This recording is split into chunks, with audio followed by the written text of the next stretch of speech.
Very good morning to all. कैसे हैं आप सब? आई होप आप सबकी स्टडीज अच्छी चल रही होंगी।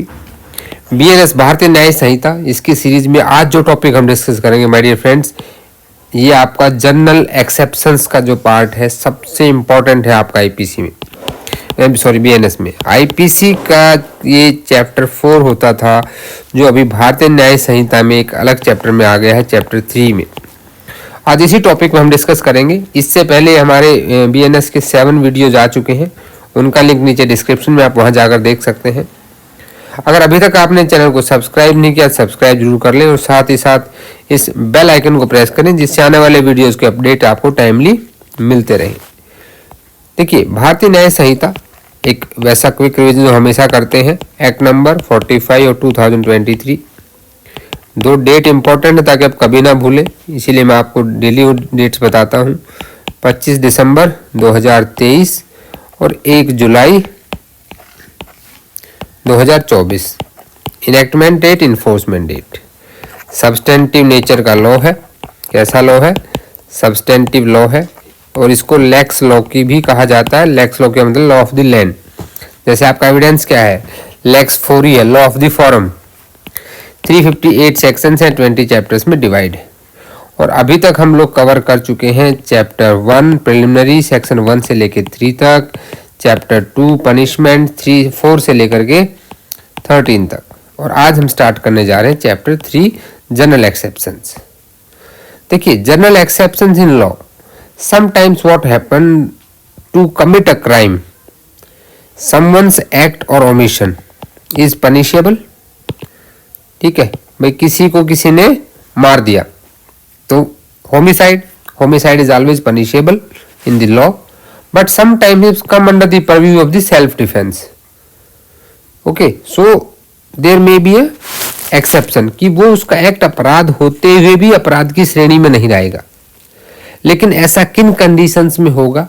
आपने कहा right to private self defence, consent, insanity, आपका mistake of the fact, okay, duress, communication in good faith. ये सारे के सारे टॉपिक्स को एक अलग चैप्टर में यहाँ बता दिया गया है। देखिए, जब आप बीएनएस पढ़ते हैं, जो पहले क्या थी? आईपीसी थी 1860। आईपीसी में एक सेक्शन होता है सेक्शन 6, जो इन्वोक करता है किसको? जनरल एक्सेप्शंस को। अब ये सेक्शन 6 बन गया है सेक्शन 3 सब सेक्शन 1।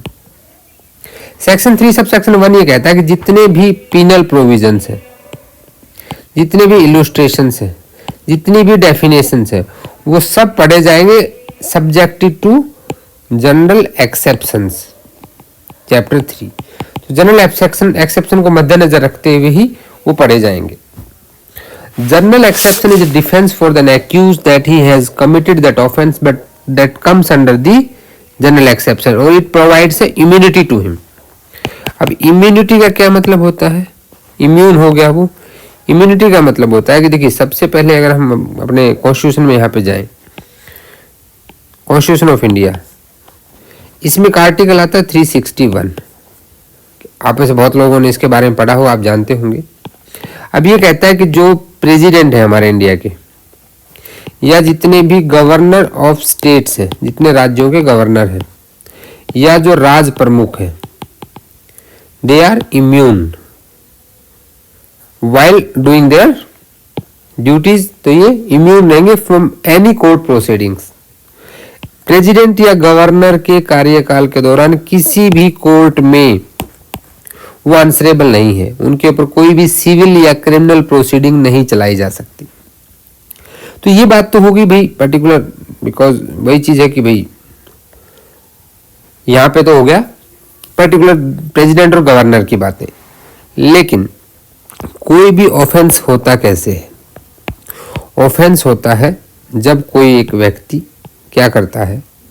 सबसे पहले हम इंग्रेडिएंट देख लेते हैं, इंग्रेडिएंट ऑफ क्राइम। सबसे पहला क्या है? ह्यूमन बीइंग, एक ह्यूमन बीइंग होना चाहिए। दूसरा आपका आता है मेंस रिया, और तीसरी आपकी आती है एक्टस रियस, और चौथा आपका आता है इंजुरी। ये 4 ऐसे एलिमेंट हैं जिनसे मिलके एक ऑफेंस बनता है। ह्यूमन बीइंग, चलो ठीक है जी, मिस्टर ए ने मिस्टर बी को मार दिया, शूट कर दिया। देखो हम बिल्कुल वो वाला ले रहे हैं। अब ह्यूमन बीइंग है, मेंस रिया, क्या इसकी इंटेंशन जो है वो गिल्टी माइंड थी? क्या गिल्टी माइंड से मारा इसने? नहीं, इसने ये बी इसको मारना चाहता था, अपनी जान बचाने के लिए इसने इसको मार दिया। टू सेव हिज लाइफ और प्रॉपर्टी, इसने इसकी डेथ कॉज कर दी। लेकिन क्या हर मामले में डेथ कॉज कर सकते हैं? नहीं, इसके लिए हमारे पास पर्टिकुलर सेक्शंस है। सेक्शन 100 जैसे आईपीसी में आप पढ़ते थे। तो कौन से ऐसे ग्राउंड है जब कोई राइट टू प्राइवेट डिफेंस में सामने वाले को नुकसान पहुंचा सकता है और कितना पहुंचा सकता है? एक्टस रिया, जो एक्ट किया वो अनलॉफुल है, बट इसकी मेंस रिया एब्सेंस है, यहाँ पे इंजरी भी कॉज हुई है। समझ रहे हो इस चीज को? तो the purpose of the general exception is to exempt the certain person from the criminal liability. The act or omission done by that individual is punishable. It's an offense, but it is exempted in the eye of law. Clear?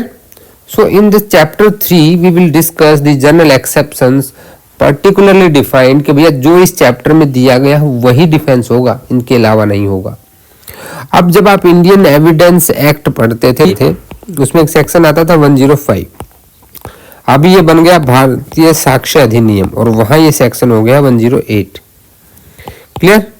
तो ये बात करता है कि किसी भी व्यक्ति को अगर डिफेंस लेना है तो बर्डन ऑफ प्रूफ किसके ऊपर रहेगा? उस एक्यूज्ड पे रहेगा जो वो उसका बेनिफिट लेना चाहता है। और कोर्ट ये प्रिज्यूम करेगा, यहाँ प्रिजम्पशन भी दे दी साथ में कि कोर्ट ये प्रिज्यूम करेगा, सेल्फ प्रिज्यूम, कि भैया वो एब्सेंट था, जनरल एक्सेप्शन नहीं थी, but the accused has right to rebut that presumption. Presumption of law है, self presume, ये हमने एविडेंस में पढ़ा था। So chapter 3 general exceptions deals with the general exceptions from section 14 to 44। ये रेंज आपको याद होनी चाहिए। सबसे पहले यहाँ सेक्शन 14, 15, 16 और 17, ये 4 सेक्शन बात करते हैं आपके कोर्ट के एक्ट की और मिस्टेक ऑफ एक्ट की। 14 एंड 17 ये एक साथ पढ़े जाते हैं और 15 और 16 एक साथ पढ़े जाते हैं। 14 और 17 कहते हैं mistake of the fact and 15 and 16 कहते हैं आपके एक्ट ऑफ द कोर्ट। उसके बाद 18 accident doing a lawful act. Doctrine और नेसेसिटी हम पढ़ेंगे 19 में, जो आईपीसी में हम 81 में पढ़ते थे। Act of the child under 7 years of the age, doli incapax, doli incapax भाई 7 से 12 साल तक का बच्चा। इंसैनिटी, मैग्नेक्टन्स केस पढ़ेंगे यहाँ पे हम बहुत अच्छे से। Act of a person incapable of judgement by intoxication, 23, 24 दोनों इंटॉक्सिकेशन से डील करते हैं। 25 क्या कहता है? देखो 25 से लेकर के आप आ जाइए कहां तक? 30 तक, 25 से 30 तक ये सारे के सारे कंसेंट की बात करते हैं। 31 communication in good faith or act to which person is compelled by threat or slight harm, छोटा मोटा नुकसान। तो टोटल ये सेक्शंस आपके आ जाते हैं जनरल एक्सेप्शंस के। अब इसमें एक अलग पोर्शन दिया गया है जिसे हम कहते हैं राइट ऑफ प्राइवेट डिफेंस। ये भी जनरल एक्सेप्शन का पार्ट है, बट ये अपने आप में एक अलग टॉपिक है। 34 से 44 तक राइट टू प्राइवेट डिफेंस कब लिया जा सकता है, कब ह्यूमन बॉडी को बचाने के लिए किसी की डेथ कॉज हो सकती है, कब आपकी प्रॉपर्टी को बचाने के लिए डेथ कॉज हो सकती है, ये सारी की सारी चीजें हम यहाँ पढ़ेंगे। सबसे बहुत अच्छी चीज यहाँ पे कही जाती है कि mistake of fact, a misunderstanding about the circumstances surrounding an action. किसी एक्शन की सराउंडिंग की सर्कमस्टांस को गलत समझ लेना मिस्टेक ऑफ फैक्ट होता है। एक मिस्टेक ऑफ लॉ होती है जहां पे ये मैं कह दूं कि भाई मिस्टर ए ने कहा कि मैंने बी को पीट दिया अच्छे से, इसका हाथ तोड़ दिया, ग्रीवियस हर्ट हो गई। अब मुझे नहीं पता था कि हाथ तोड़ना क्रिमिनल हो सकता है, ये मेरे से मिस्टेक ऑफ लॉ हो गई। तो भाई ऐसा नहीं कह सकते। एक लैटिन मैक्सिम है, इग्नोरेंसिया लेजिस नेमिन एग्जुकेट, ये क्या कहता है, ignorance of law excuse no one. ठीक है, mistake of ignorance of fact चल जाएगा बट इग्नोरेंस ऑफ लॉ नहीं चलेगा। तो सेक्शन 14 जो कि पहले क्या था, सेक्शन 17 ऑफ आईपीसी होता था, लिख लिया करें ये चीजें ताकि आपको थोड़ा सा इजी रहे भाई उससे इसको तालमेल मिलाना। Act done by a person bound by or by mistake of fact believing himself bound by law. अब सेक्शन 14 कहता है कि someone is bound by law, nothing is an offence, कोई भी अपराध नहीं होगा, यानी कि absolute immunity which is done by a person who is, जो है, और who by reason of mistake of fact and not by reason of mistake of law in good faith believe himself to be bound by law to do it. अब इसको इस example से समझिए, जो example ए है, ये एक सोल्जर है, इसने क्या किया, यहाँ पे बहुत लोगों की भीड़ आ गई और भैया इसके जो सुपीरियर ऑफिसर थे उसने इसको आदेश दिया कि गोली चलाओ। अब इसने in the command bound by law है, command of the superior officer, he fired and someone killed in the mob, he is completely immune. भाई बंदे को तो उसने भी मारा है बट उसे हम यहाँ पे राइट टू प्राइवेट डिफेंस लेंगे और ए ने कोई भी अपराध नहीं किया है। अब भी देखिए, a an officer of the court being ordered by court to arrest Y, A को आदेश मिला कोर्ट से कि वाई को पकड़ के लाओ। अब वो गांव में गया, उसने पूछा तुम जैसे किसी से कि भैया मुझे वाई यही है क्या, अब उसको बताया कि नहीं भैया जो जेड जा रहा था उससे किसी की दुश्मनी थी, बोला यही वाई, इसको पकड़ लो, और था बेचारा जेड। अब ए ने क्या किया, जेड को पकड़ के ले आया वो।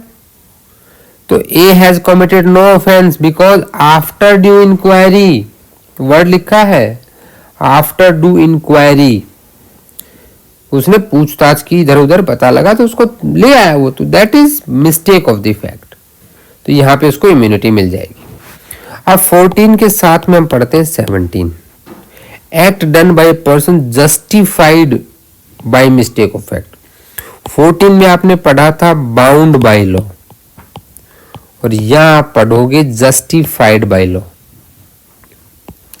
Nothing is an offence which is done by any person who is justified by law or who by reason of mistake of fact and not by reason of mistake of law in good faith believe himself to be justified by law in doing it।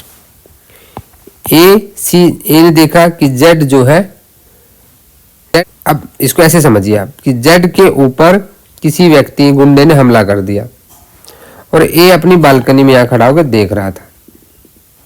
अब Z ने क्या किया, उस गुंडे को अपने right to private defence में मार दिया।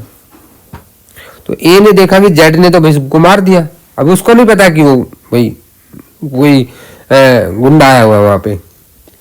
तो ए ने क्या किया, उसने अपने जजमेंट में देखा कि भैया ये जेड जो है मर्डरर है और गुड फेथ में, और इसको मुझे पकड़ना चाहिए। और लॉ ये कहता है कि कोई प्राइवेट पर्सन भी किसी को अरेस्ट कर सकता है अगर वो किसी को कॉग्निजेबल ऑफेंस करते हुए देखता है तो।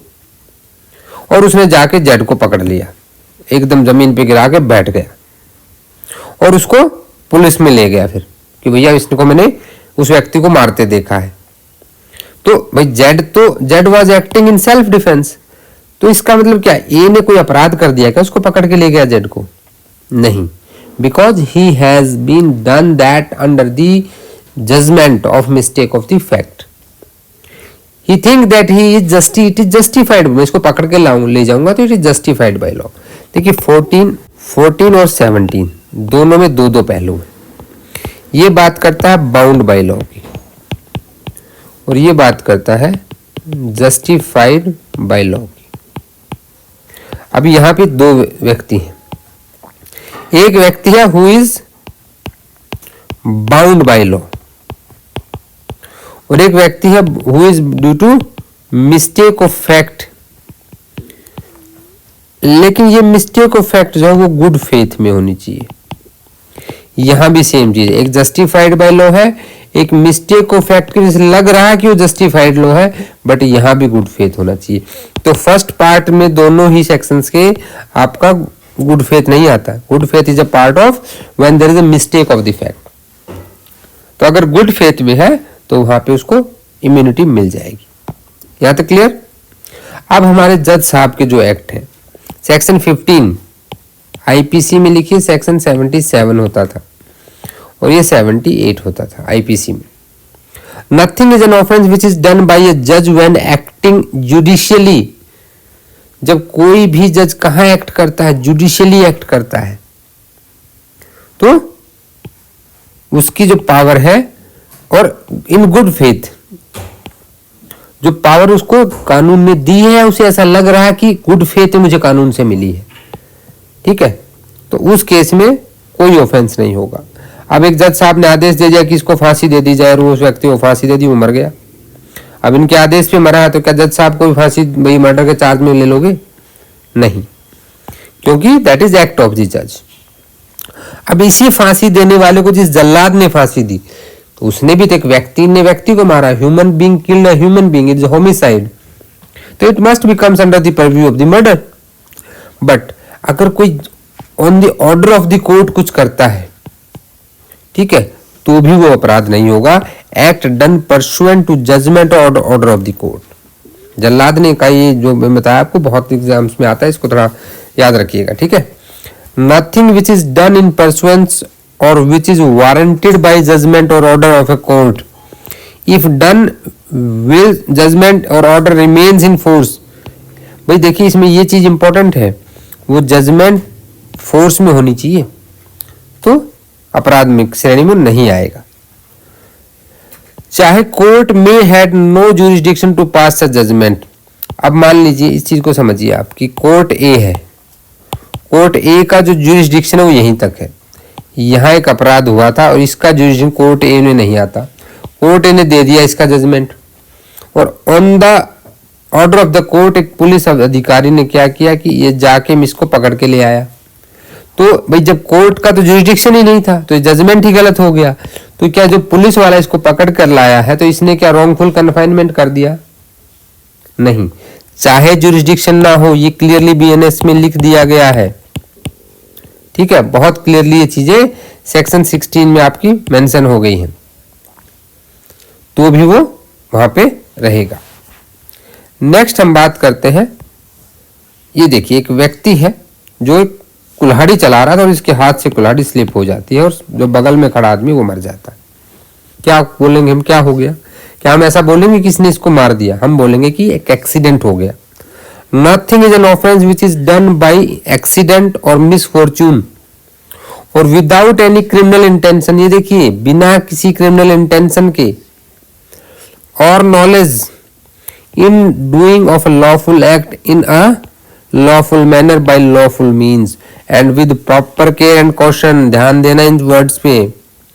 इस व्यक्ति के हाथ से, इलस्ट्रेशन आपका ये, इस व्यक्ति के हाथ से कुल्हाड़ी छूट के और बगल वाला व्यक्ति जो था वो मर गया। अब ये उसको मारना तो नहीं चाहता था, इट इज एन एक्सीडेंट, तो भैया ये मिसफॉर्चून, दुर्भाग्यपूर्ण हुआ। इसकी कोई क्रिमिनल इंटेंशन नहीं थी और इसे नॉलेज भी नहीं थी कि पास में कोई होगा, वो एकदम से पीछे से आ गया और ये अपना काम कर रहा था। तो ऐसे में इस व्यक्ति को सजा देना क्या जस्टिफाइड है? भाई वो हो गया, एक्ट हो गया, वो हम मानते हैं कि जो एक्ट हुआ वो रॉन्ग है, वो एक ऑफेंस है, but the act done by him must be in lawful manner, lawful act. Lawful act, lawful, देखिए अभी पुलिस किसी को एनकाउंटर करती है अपने सेल्फ डिफेंस में, it's a lawful, but lawful manner में भी होना चाहिए। ऐसा नहीं है कि वो जेल में बेचारा बंद है और अंदर ही आके उसको गोली मार दी जेल में, ठीक है। तो it must be in a lawful manner, lawful act in a lawful manner with proper care and caution. इसने प्रॉपर केयर एंड कॉशन भी लेनी है, ऐसा नहीं है कि भीड़ में है वहीं पे काट रहा है, एक तरफ जाके करना है। तो वो आपके जो कंडक्ट और सर्कमस्टांशियल एविडेंसेस होंगे उस पर डिसाइड होगा। ये इलस्ट्रेशन आपका इस पिक्चर से क्लियर हो जाता है। A at work with a hatch and head flies off and kill seaman who is standing by. अगर वहां पे कोई प्रॉपर क्वेश्चन और पार्ट ऑफ ए है, अगर उसने प्रॉपर क्वेश्चन ली है वहां पे, फिर भी एक दुर्भाग्य हो गया, तो वहां पे वो हो जाएगा, उसको इम्यूनिटी मिल जाएगी। नेक्स्ट एक आती है डॉक्ट्राइन ऑफ नेसेसिटी, ये बड़ी इंपॉर्टेंट है। डॉक्ट्राइन ऑफ नेसेसिटी एक आपका डेडली स्टीफन केस आप सबने पढ़ा होगा, आर वर्सेस डेडली स्टीफन। इस केस में क्या होता है कि कुछ व्यक्ति एक बोट में जा रहे थे और उनकी बोट जो है रास्ते में पानी में समंदर में कहीं टूट गई। अब टूट गई तो भैया वो कुछ लकड़ी के फट्टे पे किसी तरह से अपने आप को सरवाइव किया। 3 लोग वहां पे थे। अब उनमें से एक जो था वो बहुत कमजोर था, मरने की हालत में, और ये कई दिनों से भूखे प्यासे, कुछ नहीं था इनके पास। तो they killed that boy and eat him, उसी को मार के खा लिया उन लोगों ने अपने आप को बचाने के लिए। और जब ये आए इनके ऊपर केस चला तो इन्होंने कहा कि भैया हमने तो अपनी जान बचाने के लिए ऐसा किया। सो डॉक्ट्राइन ऑफ नेसेसिटी क्या कहती है कि कोई हार्म, बड़ा हार्म बचाने के लिए आप छोटा हार्म कर सकते हो। तो इस केस में आया कि भैया लेकिन ये डॉक्ट्राइन खुद की जान बचाने के लिए किसी और की जान लेने की इजाजत नहीं देती है और उनको पनिश किया गया। Any act likely to cause harm but done without criminal intent and to prevent other harm, nothing is an offence merely by reason. मान लीजिए कार चल, आप गाड़ी चला रहे हो, ये मैं कार बना देता हूँ, मेरी ड्राइंग बहुत अच्छी तो नहीं है, इस टाइप से गाड़ी होगी, चलिए चलिए बहुत अच्छी, बस बस ठीक है। अब आप गाड़ी लेके जाओ, आपकी गाड़ी के ब्रेक फेल हो गए। आपने देखा कि यहाँ पे 50 आदमियों की गैदरिंग है, मतलब काफी सारी भीड़ है यहाँ पे, एग्जैक्ट तो आप गिन नहीं पाएंगे बट काफी लोगों की भीड़ है, और यहाँ पे कोई एक व्यक्ति है। तो आप सबसे पहले किसे मारेंगे? तो आप सबसे पहले ब्रेक मारेंगे, लेकिन ब्रेक तो आपके फेल है। अब आपके पास कोई ऑप्शन ही नहीं इन दो के अलावा, ईदर यू हिट हिम और देम, आपके पास कोई ऑप्शन नहीं है। इन दैट कंडीशन, जब ये दो ही ऑप्शन अवेलेबल हों, तो भैया अगर आपने इसको मार दिया इन लोगों को बचाने के लिए, और जो सिचुएशन थी that is not under your control, in that condition doctrine of necessity applies. Nothing is an offence merely by reason of its being done with knowledge. मुझे पता है कि मैं इसको मारूंगा, फोर्सिबिलिटी ऑफ द कॉन्सिक्वेंसेस है ना। नॉलेज क्या होता है? इट इज फोर्सिबिलिटी ऑफ कॉन्सिक्वेंसेस, जहां आपको पता हो कि आपके एक्ट का क्या रिजल्ट निकलेगा। That it is likely to cause harm, कि भैया मैं इसको मारूंगा तो भी मरेगा, इसको मारूंगा तो भी मरेगा। If it be done without any criminal intention, लेकिन मैं किसी को मारना तो नहीं चाहता, but in good faith for the purpose of preventing और अवॉइडिंग अदर हार्म, मैं इसको बचाने के लिए क्या करता हूं भैया, मैं इधर कर देता हूं, और इधर मैंने किया तो इसको हार्म पहुंच गया। ग्रीवियस हर्ट हो सकती है या वो डेथ कॉज हो सकती है। It is the question of fact in such case whether the harm to be prevented or avoided was such a nature and so imminent as to justify or excuse the risk of doing the act with knowledge that it was likely to cause harm. ये आपको prove करना पड़ेगा। अब देखिए यहाँ पे एक captain साहब है शिप के, इतने बड़े एग्जाम्पल को मैं आपको 2 शब्दों में समझा देता हूँ। ये देखिए हमारे कैप्टन साहब बड़े चिंतित हैं। अब एक जहाज इनकी तरफ ये इधर उंगली कर रहे हैं, भैया एक जहाज है यहाँ, एक जहाज है वहां, इधर वाले जहाज में 10 लोग बैठे हैं, उधर बड़ा जहाज है, इसमें बहुत ज्यादा पब्लिक है, एंड इन नॉर्मल रूटीन अब मैं इतने बड़े शिप को मोड़ नहीं सकता, कोई पॉसिबिलिटी ही नहीं है कि मैं शिप को किसी और तरफ ले जाऊं। I have to either hit them or hit this. इसमें भाई बड़ा जहाज बहुत सारे लोग होंगे, यहाँ पे सिर्फ 10 ही हैं, and he turn the ship towards this boat and these 10 person killed in that accident. So इतने बड़े नुकसान को बचाने के लिए छोटा नुकसान किया इन्होंने, तो he has done no offence, he is immune under section 81 doctrine of necessity. Clear? इसको एक इलस्ट्रेशन को आप पढ़ लेना। ऐसे ही सेम यहाँ पे है, किसी घर में आग लगी थी भैया, अब आग आगे ना फैले, प्रॉपर्टी को किसी ह्यूमन बीइंग को नुकसान ना पहुंचाए, तो इस व्यक्ति ने घर के हाथे इससे कोई तोड़ डाला। अब किसी का घर तोड़ दोगे तो क्या वो चुप बैठेगा? क्या अपराध नहीं है किसी की प्रॉपर्टी को नुकसान पहुंचाना? But that act was done in good faith to prevent the other harm, कि वो आग आगे ना बढ़े और किसी और को नुकसान ना पहुंचाए। देखो बेचारे ने पूरे घर को ही खींच लिया। A in a great fire pulls down the house in order to prevent द conflagration from spreading. He does this with intent in good faith of saving human life and property. भी ह्यूमन लाइफ और property को बचाने के लिए ऐसा किया। तो मोटे तौर पे ये समझिए, जब भी कोई व्यक्ति एक दूसरे हार्म को बचाने के लिए, बड़े हार्म को बचाने के लिए छोटा हार्म कर देता है इन गुड फेथ, तो he is not guilty of the offence. This is doctrine of necessity. ठीक है, इसके बाद आपका आता है एक वर्ड डॉली इन कैपेक्स, कि कोई एक बच्चा है अप टू 7 years, तो he is not matured enough to know the consequences of his act, तो कंप्लीट इम्यूनिटी मिलती है। 7 to 12 डिपेंड करता है कि वो वहां पे क्या होगा। तो इसके आगे अभी हम यहाँ पे डील कर चुके हैं आपका 19 तक, और अभी 20 और 21 इन दोनों को हम नेक्स्ट क्लास में डील करेंगे। आई होप आपको क्लास अच्छी लगी होगी। सेकंड पार्ट में, क्योंकि जो आपका डॉली इन कैपेक्स है एक्ट बाय ए चाइल्ड, ये काफ़ी इंपॉर्टेंट है, इस पे हम अच्छे डिटेल में चर्चा करेंगे। तो नेक्स्ट पार्ट में हम इस पे डिस्कशन करेंगे। तो मिलते हैं नेक्स्ट वीडियो में, तब तक के लिए जय हिंद जय भारत।